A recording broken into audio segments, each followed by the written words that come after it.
Chers amis, commençons par le début. Vaï bimé shefot ashoftim, et ce fut à l'époque des juges.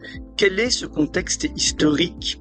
C'est un contexte historique qui s'étend sur 400 ans, qui commence par la mort de Yoshua, Josué, qui est venu accompagner le peuple juif en terre d'Israël et lui a permis de pouvoir s'y installer, et qui va se clôturer 400 ans jusqu'à la venue du premier roi.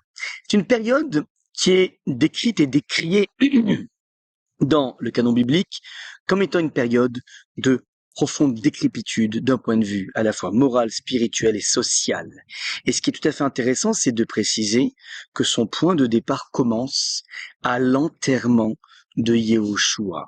Nous dit le texte, Vayamot Yehoshua, Yehoshua est mort binoun, Eved Hashem, serviteur d'Hashem, Vaygberu oto mitzafon lehar Goash. Et il a été enterré mitzafon lehar Goash, au nord de la montagne Goash. Et voilà que les maîtres du Talmud, avec leur précision extraordinaire, nous font une remarque incroyable.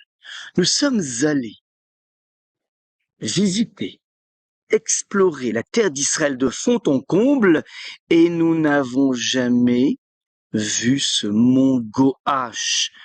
Quelle est donc cette énigme du lieu d'enterrement de Yoshua? Et nos maîtres nous disent de façon lapidaire, ce n'est pas un lieu qui est mentionné ici dans le texte, mais un état d'esprit.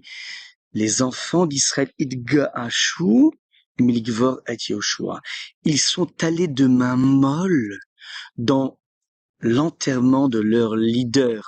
Il n'a pas eu droit à des oraisons funèbres comme il était de mise. Ils ont, en d'autres termes, bâclé son enterrement. Pourquoi?